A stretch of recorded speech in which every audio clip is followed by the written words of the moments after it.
Pipe Network presents. On this episode of Season 4, Let's Talk.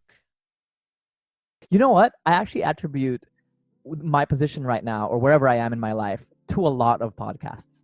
A lot of podcast listening has gone into my, traversing my career and my plans for the future, which is why which is why I began my own podcast, because it made sense.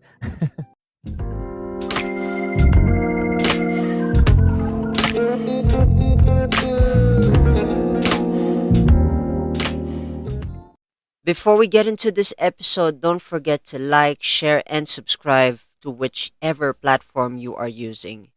And if you want to connect with me, you can find me on Facebook, Twitter, Instagram, and on TikTok at The Rajiv Show. Hey folks, welcome back to The Rajiv Show, and I'm your host Rajiv Doreswamy, and this show aims to help reach out to those who are currently struggling in life and to remind you that life is indeed beautiful when you're inspired to make it your own. Hey folks, welcome back to The Rajiv Show, and my guest today is in the Philippines. It was funny.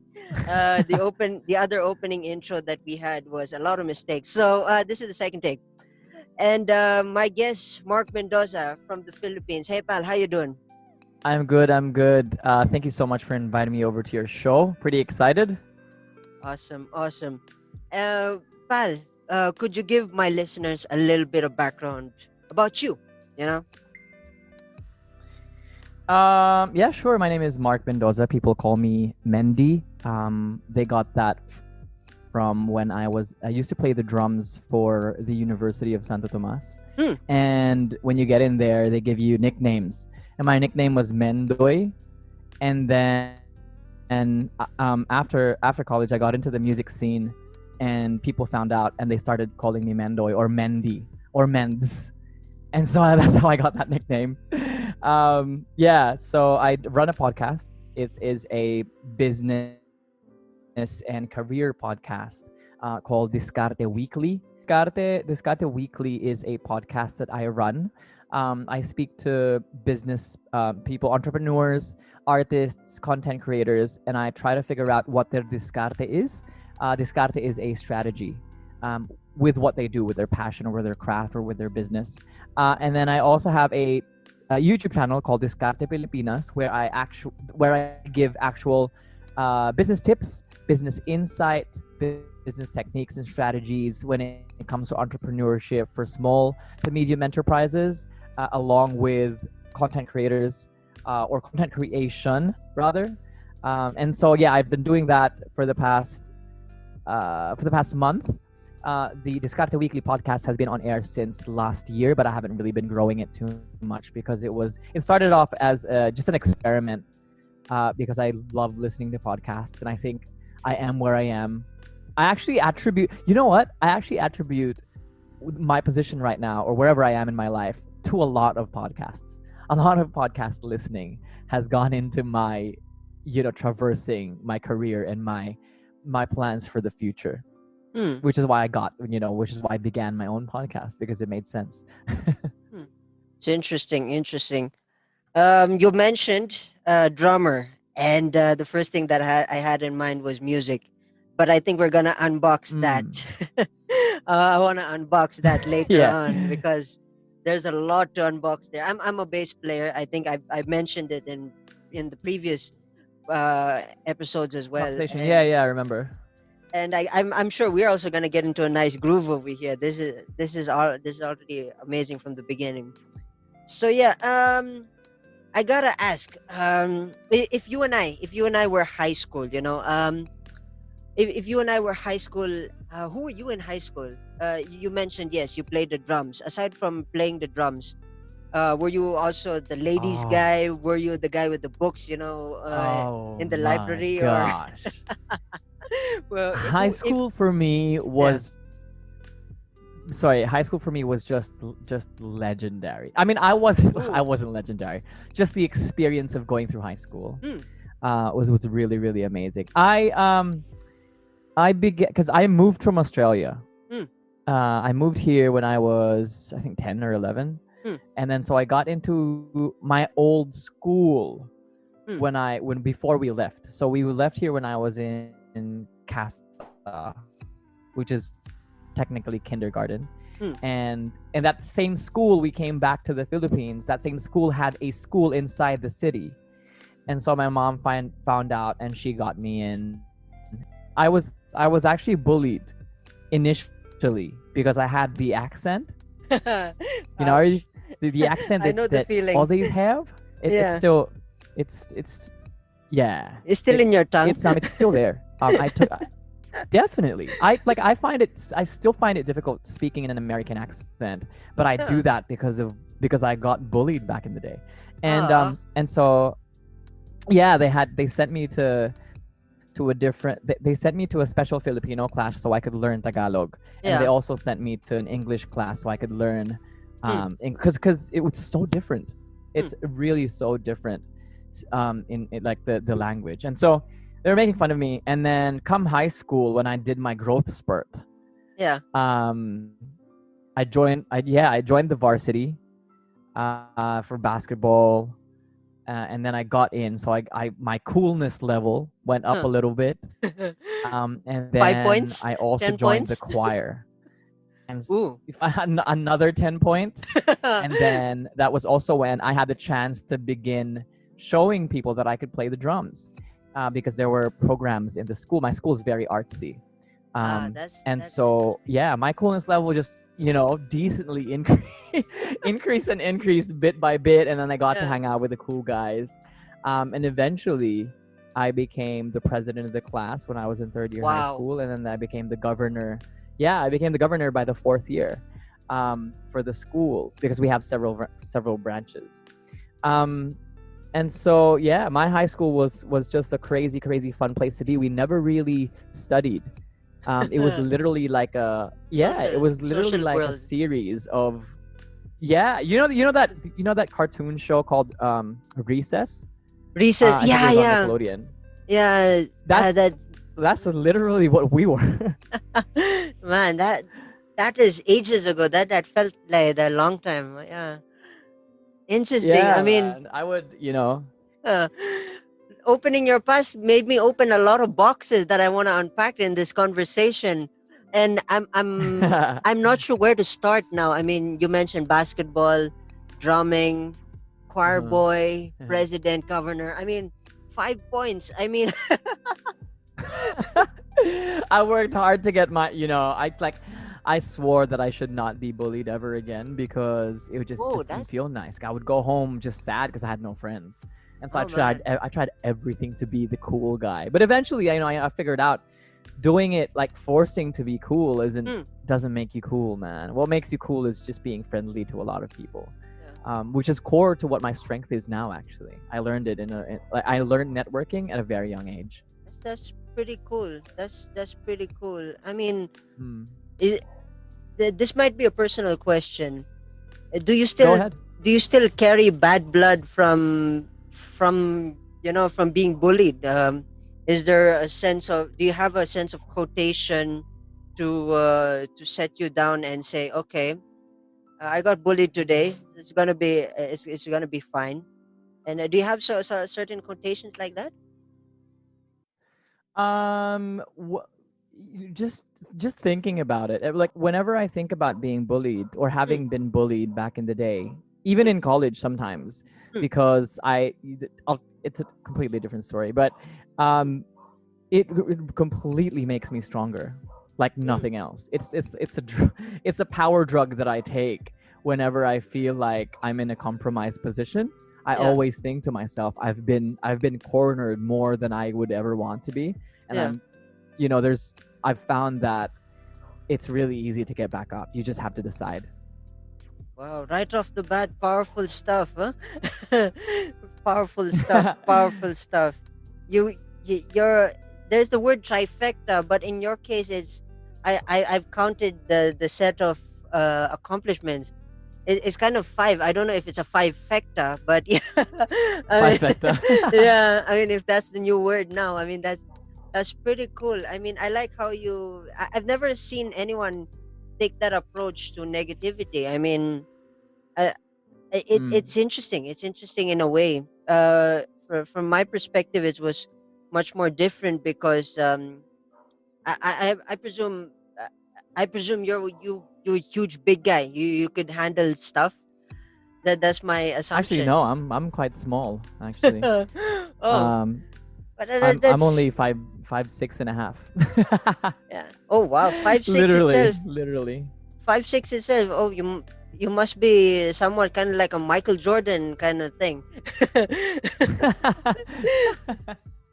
But I don't know. it's I've always actually wished that I grew high. I grew a little bit more on the inches, but but it just never happened. yeah, you just caught me off guard because I'm mind blown by the fact that you mentioned, five fecta and then being bullied is kind of like the difference. Probably the difference between you and me was earlier.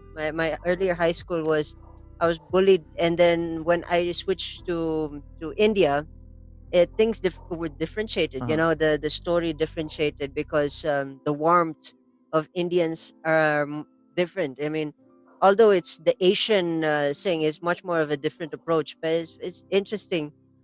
uh Interesting. I want to unbox the passion. I mean, I want to ask, where did the beginning for basketball came from first?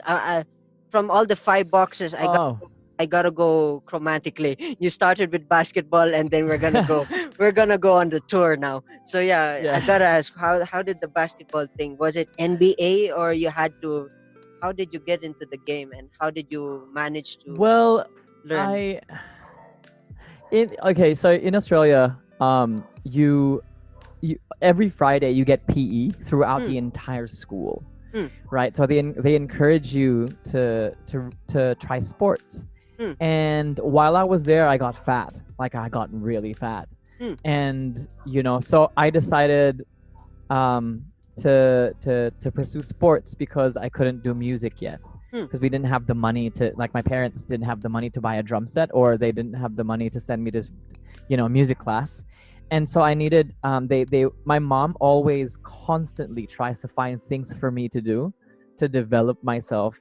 um and so when I was in Australia, I fell in love with a lot of sports because it also just so happened that my dad worked for Slazenger and Dunlop, which is a golf and a tennis manufacturing sports brand. Hmm. And so I had readily available. I had tennis balls. I had a tennis racket. I had golf balls. I never took up golf, anyways. But so I tried tennis for a bit, Hmm. and I realized that I was too fat to run around with the more fit kids, and then so I Hmm. gave that up. I did bowling for a bit, Hmm. and then I realized that bowling really literally made me a loser. And no offense to the bowling kids, all right, just keep doing what you're doing. But when you're in that age, Yeah. and back in that day, back in the 90s, right, Yeah. bowling really wasn't cool. It wasn't what the cool kids wanted to do. Really? Huh. And so I tried out baseball. I tried out rugby, which is really huge. And then eventually I got into baseball. And then we played not really nationals. Was it regionals? I think Wow. we played regionals. But Wow. I was just bench. I wasn't like the great guy. I was a fat kid that they would call on if they were starting to lose. Um, and then so I got here and I was looking for a sport Hmm. because I'm sorry, I was looking for a tennis court Yeah. because that's what I was doing all the time there Yeah. in Australia, and there wasn't any in the Philippines. You had to be really rich, which we weren't, Yeah. to to live in a village with a tennis court. Hmm. And so the only sport in my high school, or in my school back then, Hmm. was basketball. And I literally did not know how to play. I tried out grade 5, Hmm. and then I got into the training program, and then they trained us for a year and a half. Yeah. And then that's when they chose who would go on to play for the team, for the school. Yeah. And so I got in. And so I wasn't like those kids that loved basketball. I Huh. was that kid that loved playing multiple sports, Uh, because it's just what I grew up to. wow. And then Yeah. did it ever develop? I mean, I'm sure during that time, Jordan and not even Jordan time. Yeah, that was the Jordan era. Jordan No, era he just retired actually. retired. This was Kobe Bryant's era. Yeah. Somewhere. This is Oh, Kobe Bryant's. I wasn't yeah, even watching the NBA too much back in the yeah. day. I'm sure you. Yeah. I'm sure when you were playing a lot, the guys, the cool guys would have been talking about, Kobe did that and Shaq did this and all that Yeah. stuff. So I'm sure you had to. Oh, what are They they talking about? Probably wanted to catch up with the trend as well. Yeah. I watched a little bit. I just Mm, watched a little bit yeah. of basketball. But when come my third and fourth year, Hmm. that means it took me 2 years to really fall in love with basketball. Yeah. Um, my third and fourth year was the only time I actually really got a deep dove into basketball. It was a little too late, but um, yeah. I mean, all the obviously when you're playing for the basketball varsity of an international school, Yeah. everyone would expect you to be that that cool guy. Yeah. But at the end, I was that guy that would play basketball and then right after play Hmm. some punk music with the music kids at the corner of the school. Yeah. So I was that kind of guy. Yeah. I was so torn between music and basketball. But I'm sure when you said that when you kicked up the game and you had to study a lot of Kobe, Shaq, and all that. I'm Yeah. sure if you and I are sitting down in a couch and then we're watching NBA, you probably can figure out how the saying is a man to man and all that stuff. I don't even Oh, know. definitely. For me, I'm Right just now I'm huge on basketball. for me is Yeah, every time I really just fell in love with it. every time I watch basketball, I don't know. I just look at the guy. I just look at the name of the guy. It's like, oh, okay, basket. Okay, cool, cool. That's all. I mean, I don't know the man to man, the triangle offense, and all that stuff. I mean, those details. I mean, that's an art in itself, which is Yeah, phenomenal. Now, transitioning from it's really basketball, tough. we need to shoot a 3-pointer on, of course, the highlight here, which is the drums. I mean drums music, because I'm still going with the the boxes that we're unpacking here. You mentioned choir and drums. They're all in the same package, so I Uh-huh. gotta ask, where do I start? Do I start from the band or I start from the choir? Which started first? I think we should. I think we should start with the choir because that is from my mom and my dad, and Hmm. then obviously they sent me to take up drums at in Yamaha, just drum lessons. Hmm. Um, and so the choir really is coming from my parents' passion with music because my mom sang for a living. It's what she did to survive back in the day. Um, and it just so happened that my dad also has a great voice. And so Hmm. music was a huge part of the family. My sister sings really well as well. Oh, wow. And at this point, I'm really the only one that hasn't taken a good stage in music because they're really up there when it comes to singing. Um, they're really good. And so I grew up to that, and a choir position for guys opened up, and I was like, I'm definitely taking that, because it makes me happy. And the music teacher was also like, she knew her stuff. Hmm. She wasn't the typical music teacher. She was an actual art major. She was a music major, a voice major from a school in the States. And so I Wow. knew that I was going to learn so much. And lo and behold, a majority of the really good stuff that I know about music now, like music theory and everything else Yeah. in the in between, it's Yeah. from that woman. And I credit a whole lot to my love of music, to Wow. or for my love of the deep understanding of music to her, and obviously for my love of music to my parents. Hmm. Wow. So you and I have a parallel life, because I'm sure you've heard the previous conversations I had. I also featured my dad in the Rajiv show. My dad's a musician as well. My mom, Yeah, I saw that. phenomenal. phenomenal soprano musician. It's kind of, we live like parallel lives here. It's just that you're from Yeah, it's pretty cool. Australia, so you just went forward. I went backwards. If we are looking at time zones from the Philippines, Yeah, so true, that's true. interesting. That's interesting. Music theory. You've opened up another box there, which is in the music sphere. Uh, How many years did you spend studying theory? And I'm sure you've delved into the composition oh, and other stuff. no, actually, it was really quick. Hmm. I only got just the basics, and then I had to give it up because I became a scholar. Wow. An athlete. I got an athletic scholarship in UST for playing the drums, and so but the drums there isn't. It wasn't as methodical as I thought it was. Hmm. So I didn't really get much, and I gave up music entirely. Oh, Um, that's for Yeah, it's really sad. I know. Given the chance, though, I would definitely go back and keep doing what I wanted to do. But I had to sell out because we didn't have much. yeah. Um, That's but the cream of the crop. it's just the You need reality. to. Yeah, that's the sad part. But yeah, music theory. Yeah, I That's another world. go ahead. You. It's like diving into the deepest form of the swimming pool. That's like the deepest, because the moment you're Yeah, descending, you don't even know you're already in the lowest part. It's really interesting. My experience to yeah. music theory I, is I fun. What happened? It's it's a journey. It was a journey. I think I mentioned this in my previous episodes as well, season, where I took 5 years. Actually, the course was 4 years, but I took 5 years of learning because there's a lot of stuff to catch up with. It's You took up music. yes, yeah, yes, I am Nice. That's the dream. yeah, and the funny thing is, in this conversation, probably the release of this conversation, uh, I kind of graduated last year. So since this is gonna be 2021, is 2022 is my graduation, and studying music, it's a lot of, it's a challenge in itself. It's an interesting challenge, Uh huh.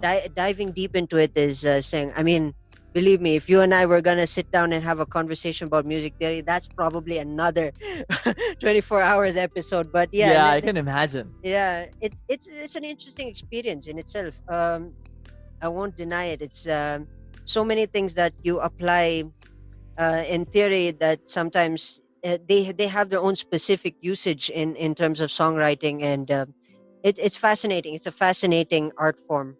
So yeah. Yeah, I can imagine. Like the way music theory is connected to emotion for me is Hmm. what fascinates me about it. It's Um, completely expression translated into theory. hmm. Like, am I making sense? Yeah, it It's does. I do agree with you. I mean, the it's essence. psychology in a way. Yeah, it's not just psychology. I mean, it's the funny thing about music when you're studying it, it's for a person catching up with the schools, with the schools demands for education. It's not really your cup of tea when you're doing that forcefully. But when you're sitting Uh-huh, there uh-huh. and you're understanding this along with nature, I mean, sitting down under, a tree, an oak tree, or whatever tree you prefer, and then you're taking the music in and studying it. That sense of harmony in nature, and how the wind blows and tells you the story Mm, of how music works. That's my best way of right. how learning is. Although in my experience of it was more like shoving this, shoving that, shoving counterpoint. It was not really as it was more like choking uh everything into my mouth, expecting me to spit out the ideas, and in the series of only 5 months you're expected to. But it was, I mean, that's my personal opinion, my personal take on music. It was kind of hard. But when the holidays came, and it's kind of ironic, I started learning only when the holidays came, and the answers that I would have answered in class would were always, and I would have answered them only when I kind of left the scene, as a holiday or something like that. So yeah, it's kind of weird. that No, that I can that imagine. Yeah, yeah. that's the weirdest thing. So yeah. And that experience is a lovely experience, though. When you're sitting down there with the music and you're hearing it and you're saying, it's a lot of stuff. There's the artistry of it as you get into specific genres, and you're chiseling each song, each genre to its finest grain. It's is really an interesting topic to say, and inspiring. Like I said, it's one with nature. So yeah. So amazing. So amazing. Even yeah, I really wish I'd gotten into it. I'm a little scared though because I feel like it'll drive me mad. Um just because of the frustrations that I had with music. Yeah. But it's just amazing.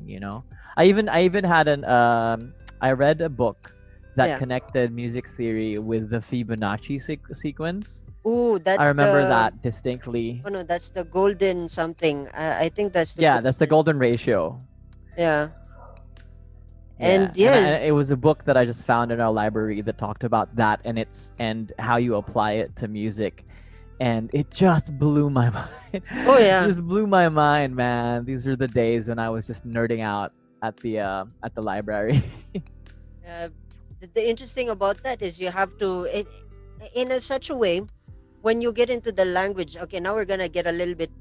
We're gonna chisel into music a bit.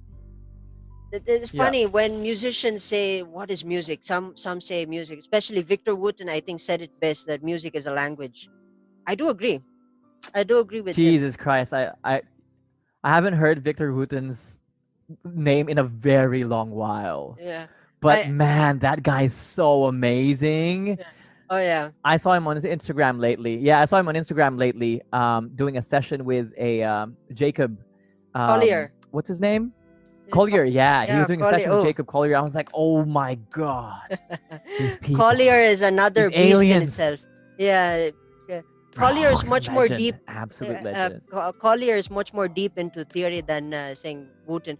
Wooten, I think, from the way I've seen it, because as a musician, I've spent a handful of time. I'm a Michael Jackson obsessed fan, and I cannot I can't believe that I'm actually talking Michael Jackson here because it kind of umbrellas everything. It's funny lately. I've been watching a lot of his live shows, and I've been studying a lot of him lately.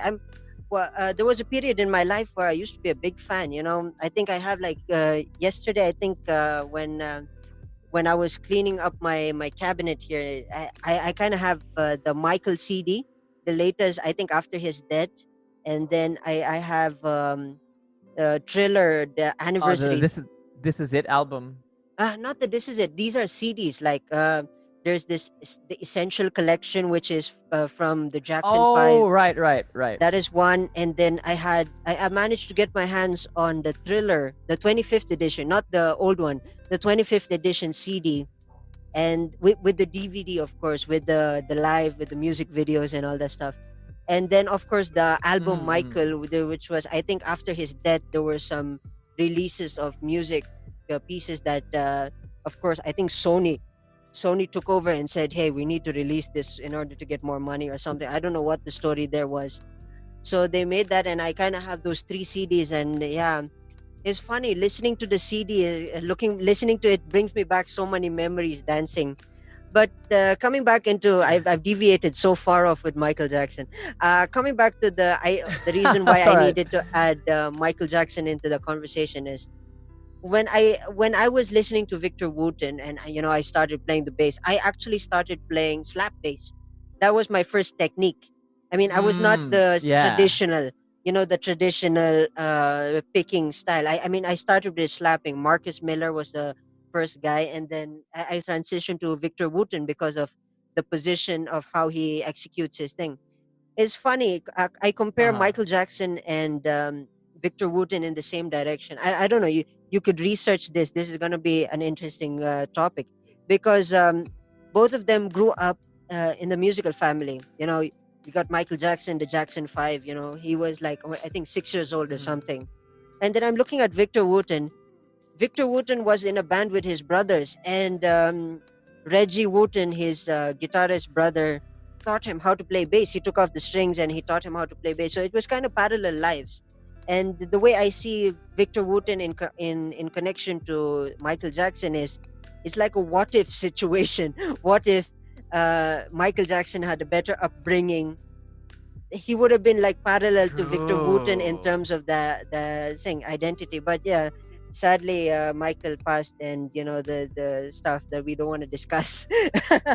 But yeah, I mean, the Yeah. parallel comparison that I've always looked into. And then yeah, I mean, Really? Wooten and Michael Jackson. Wow. yeah, I mean, it's like a what if kind of imagery, because Yeah, true. looking at how they grew up. I mean, look at the age. I mean, like I said, this is subjective influence, because I've seen Victor Wood, and I studied a bit of him. I kind of Wikipedia'd his background. He started off young, the same age. I'm not sure if it was the same age or much older, much younger, but it was somewhere in the age of a one-digit number, I guess. And then Michael also started in a one-digit number, started his career, and then they both blossomed. And Wooten, he had his own thing, and he played with two of the greatest, Marcus Miller, as I mentioned, and Stanley Clark, another bass player. So yeah, these guys, these guys are phenomenal. I mean, yeah, that's a thing.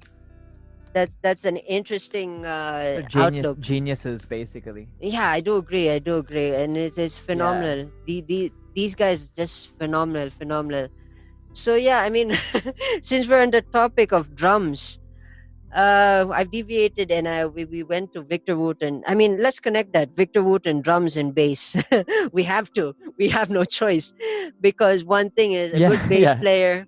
And I'm sure you agree with me, as a drummer, a good bass player needs a good drummer. They need to be. Definitely. You can't have a Definitely. drummer I could off time. Yeah. honestly, I could play the entire piece just by feeling the bass rumble. I can literally play an entire piece just by feeling the bass rumble and not even hearing the guitars or the vocals. The, It's the that important for me. the funny part of this conversation, I'm already grooving with you, and I'm not even holding a bass guitar. So yeah, this Yeah, is man, fun. bass is just amazing. Just the conversations um are done with the bass guitar and the drums. Just a conversation during any song or any piece Yeah, is really amazing. It feels so empty and lonely the without bass. one of the two if they're Yeah, not complete. Yeah. I mean, aside from the a cappella romantic stuff, those they can survive. But still, you need bass in the voice, though. If you're having a harmony, 4-part harmony, you need to have the bass. Oh yeah, yeah, for sure. The acapella, Yeah, that'd yeah. be weird with the drums, but you know. It's funny. It's really is. This conversation is like the most grooviest conversation, aside from my conversation with Bracken Dio, because he happened to be a drummer as well. He was a drummer at some point. And I gotta ask, how many years have you been in the kit, under the kit, or behind the kit? Sorry. I started how old did I start? 10. The moment we got here, actually. Hmm. The moment we got to the Philippines, my mom figured that I was bored. And so she got me into Yamaha drum school. Wow, that must be tough. Yeah. It must be tough. And then you still slap skin after, from time to time. Oh, no, actually, I gave up. I gave it up because I got Ah, too frustrated trying to be, trying to be a better drummer. And so I gave it up right after I graduated. I had two bands. yeah. I had a band from high school that we still kept on playing gigs Hmm. after high school up until college, and then I got recruited by two guys that were Hmm. also in the drum squad of the USD, Yeah. and they are actually pretty famous now. Wow. They are called they're called Autotelic. So they're a Oh, local band shout that out is a to six shout piece, out to I think. the band, if they happen to tune into this conversation. Shout out to Oh Autotelic. yeah, hey Neil, Pabs, Kai. They're really great musicians, really amazing musicians, and they're whatever they have now, they're very deserving That's cool. because they're pretty up there actually. It's amazing. That's cool. Before we get into the break, this one image that hit me in the head when you said it's not a conversation when you can't hear the drums and the bass. There's one video that hit Hmm. me automatically is this thing with going back to Victor Wooten and I forgot the name of this Is drummer. this Steve Gadd? I Not think it's Steve Steve Gadd. It's an Gadd. S That's the most also. famous one. It's not Steve Gadd. Oh. But it's Steve also. His name is Steve. Where Hold on. Let me look it up. yeah, this video. I mean, this video was the first because Oh, Steve Smith. Sorry, it wasn't Smith, Gadd. yeah, It was Steve Smith. yeah, Sorry, not Gadd. yeah, Yeah. yeah. I mean, that Yeah, was the first that's thing. really That's cool. conversation in That's itself. really cool. That's You class know, A. that right. That video has been on YouTube for more than 10 years now. I Yeah, saw that video when back in 2006 or 2007. yeah. It's a crazy, amazing video. Even though I mean, you don't need to be a music theorist to understand that they're saying things that you don't want to hear, like something like that.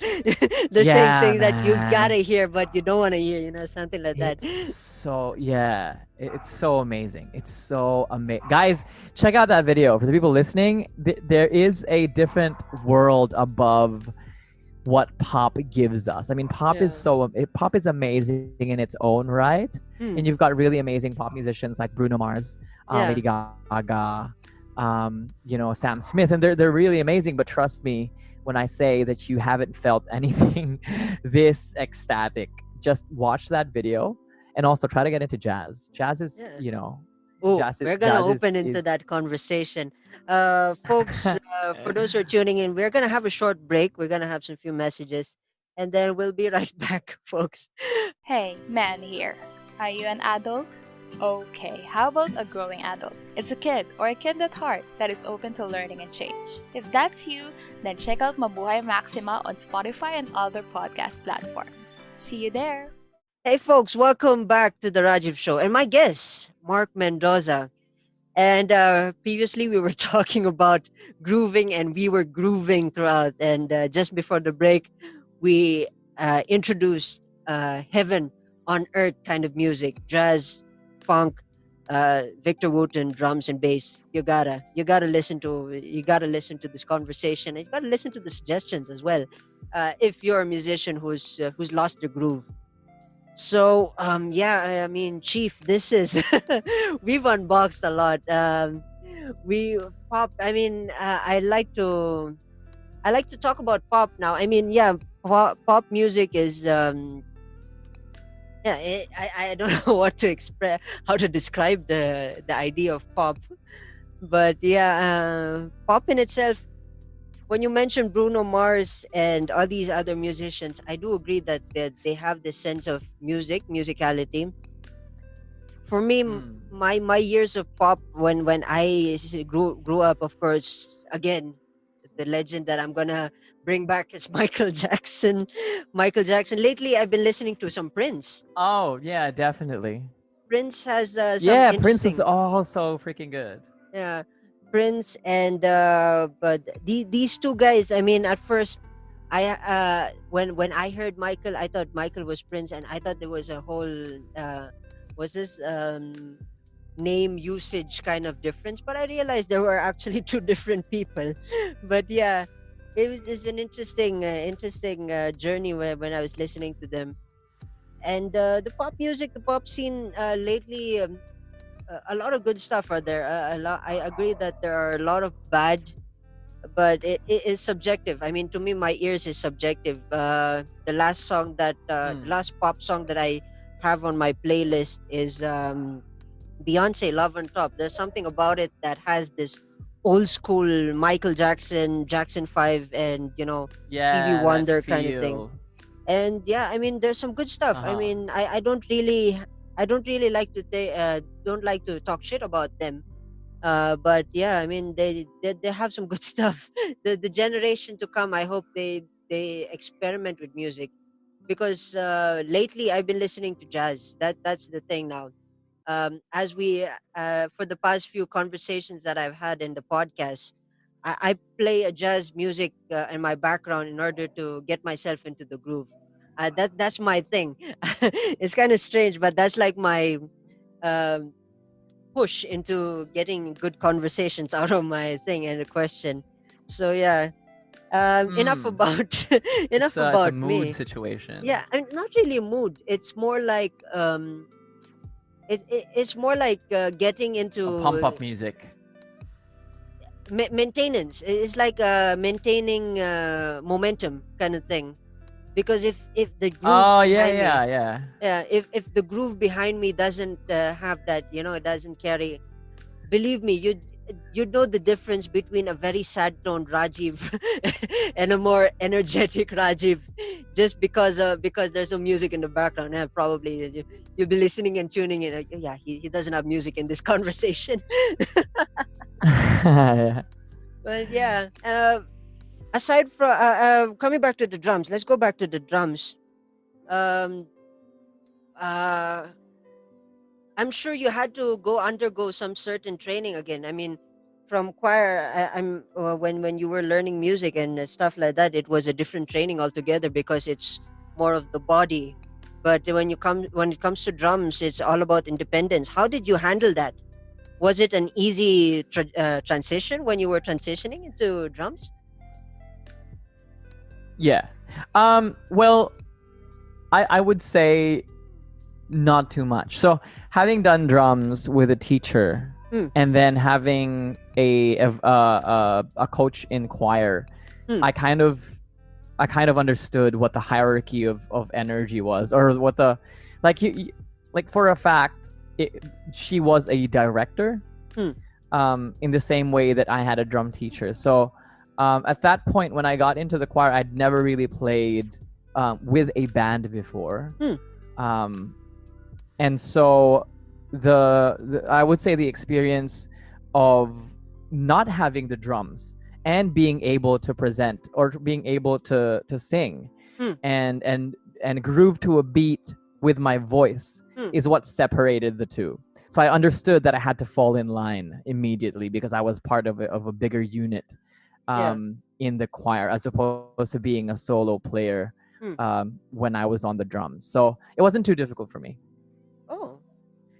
I'm sure if you were playing, hypothetically, if you were playing in church, is it tempting enough to sometimes, you have the old habits?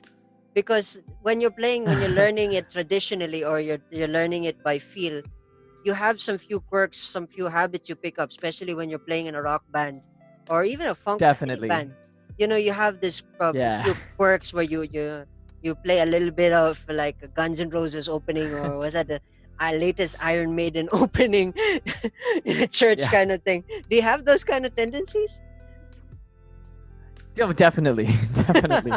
Well, It's you can't get that out of yourself. It's like playing basketball. You know how you see the kids just like dribble the ball without a ball, and taking yeah. a shot without having a ball Oh in their yeah. hands. Yeah. It's the same with the drums. Like whenever you're in front of the drums, you do Mm. like you do the chops that you're used to doing, even if you're gonna play a different genre. Yeah. It's very natural for you to do that. It's funny because I used to do that all the time. I would need to be calm, Yeah. but then obviously, like I'd just like it. I had my drum classes on a Sunday, Yeah. and I'd be playing a jazz chop on a Sunday, and then I would come into choir practice on a Monday Yeah. playing that prior to whatever to. Yeah, yeah, with the risk And and all, with I didn't the even play jazz the drums risk, for the. because it's a different Yeah. position. Yeah, I'm sure you played with the jazz thing, because I think the Yeah, left hand has a actually, different position. yeah, it's the yeah, it's. Oh my gosh, I forgot what it's called now. It's just a different way of holding it, because the it's easier to. So jazz is pretty much riddled with triplets, Yeah, and so it's really hard to do that if you're right-handed with the left yeah, hand, and you have to do that on a snare. I forgot to tell you, actually, I did yeah. not go to Yamaha initially. I went to A Salonga, which is actually where a lot of jazz people come from. Wow. And so my teacher there, but I can let me clear it out right now. I'm not a great jazz player. I haven't Yeah, played jazz in a very long while. yeah. But my teacher there never taught me notes. She Then? never taught me notes. I stayed there for 18 months just doing widow and really getting a good feel of oh, I can smell the room right now actually. Just getting he wanted me to get a good feel of what the instrument was and be one with the instrument, and he would have me just express myself. It was such an amazing experience. Wow. And he had me really just express myself through doing solos. He would teach me chops, but at its core, what he was teaching me was really how to express using the drums. It's crazy, man. And then so I moved to Yamaha because Asalonga was in Manila and it Yeah. was too far from my house. Yeah. And when I got to Yamaha, and that's when I found out that there were actually notes for the drums, and that's when I started, learning notes. And that kind of, I was happy with how it turned out actually, because I trained widow for 18 months, and then eventually. I learned how to read sheet music for drums, which, by the way, I completely forgot now, but I've still got my books, so I can probably still relearn. But that's something that I forgot to mention a while ago. It's interesting. I had a joke when you said Asa Longa. I normally don't crack jokes, but yeah. I was about to ask, is that Lea Salonga's music school or something by any chance? I don't know actually. I actually do not. Maybe there might be. I'm not sure. Fun fact. The reason why I also went and got into the choir was because the choir program of that school is so elite to the point where they began Lea Salonga. It's where Lea Salonga came from, and I knew that getting into that program, I get a good experience out of music. Wow, I love this conversation. I'm loving this. I'm grooving with you, pal. I mean, music wise, we're already cracking and opening doors that we can't seem to close. But we have to move on to the next three man. boxes. Leadership, we gotta ask. I mean, leadership, president, governor. Who knows? Probably if Philippines turns into saying you'll probably be the next prime minister. But yeah, I mean, what is your take on leadership when you had to you had to step up and stuff like that? I gotta know your philosophies. Oh, I was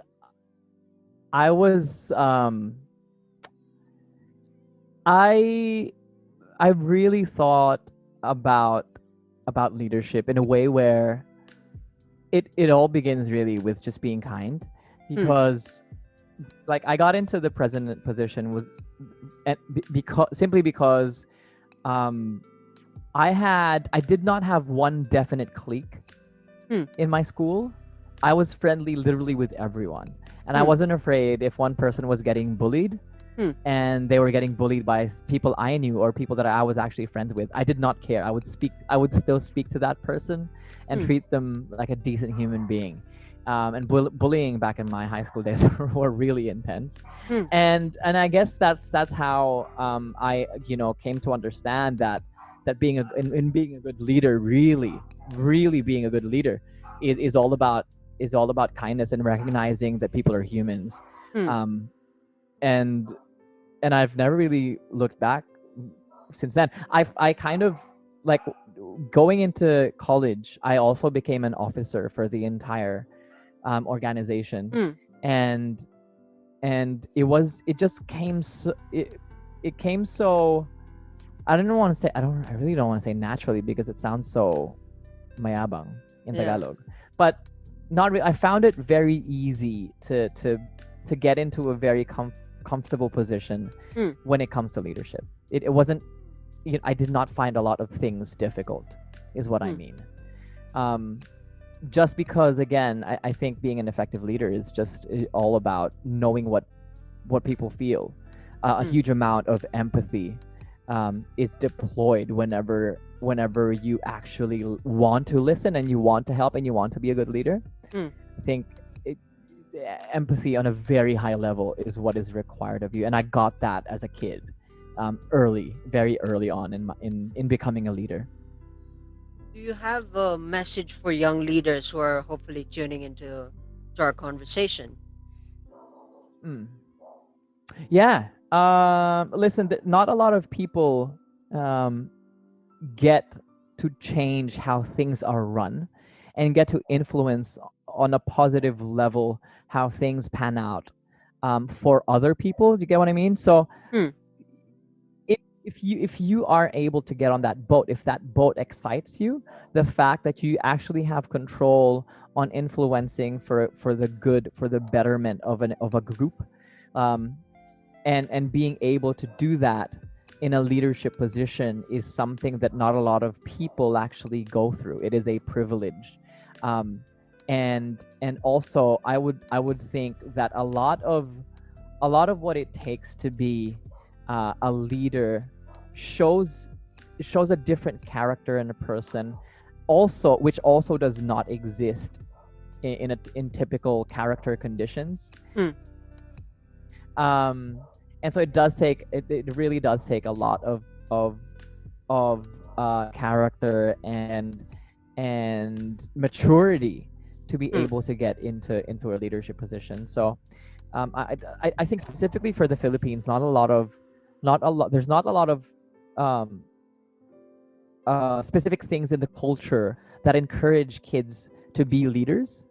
I do not know why. There must be a political reason why we're still like this, or why we are like this. Why there's a lot of passiveness right now, I would think, whenever it comes to being a leader of some sort, because there's a lot of smart shaming.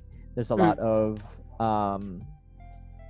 just a lot of teasing that goes around in culturally in the Philippines. Yeah. um and I think that's one thing that prevents kids or younger people from taking up leadership positions. But really it's such an amazing thing to be doing, or opportunity to be taking, because again you get to influence the outcome of a specific situation for a specific group of people, and that's their lives that you're affecting.